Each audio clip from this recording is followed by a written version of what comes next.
અંકલેશ્વર અને હાસોડ તાલુકાને પીવાનું તથા સિંચાઈનું પાણી પૂરું પાડતી ઉકાઈ જમણા કાંઠાની કેનાલમાં સુરતના માંડવી પાસે ભંગાણ સર્જાયું હતું. સુરત નજીક બનેલી ઘટનાની અસર અંકલેશ્વર અને હાસોડ તાલુકામાં જોવા મળી હતી.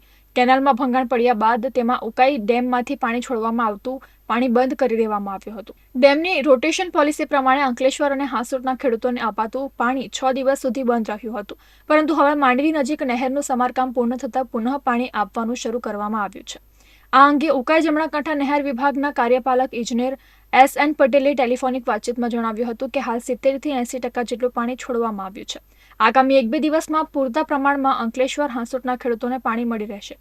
આકરી ગરમીને ધ્યાને લઈ પાણીની જરૂરિયાતને જોતા ખેડૂતોને પાણીની અછત ન રહે એ માટે ધ્યાન રાખવામાં આવી રહ્યું છે. ઉલ્લેખનીય છે કે થોડા દિવસો પહેલા અંકલેશ્વર પાસેની ઉકાઈ જમણા કાંઠાની કેનાલમાં બાકરોલ ગામ પાસે કેમિકલ માફિયાએ દૂષિત પાણી ઠાલવી દેતા 3 દિવસ સુધી કેનાલ બંધ રહી હતી અને હવે ફરી 6 દિવસ કેનાલ બંધ રહેતા વિકટ પરિસ્થિતિ સર્જાઈ છે. ત્યારે ઉનાળામાં ખેડૂતોને સમયસર પાણી મળી રહે એ જરૂરી છે.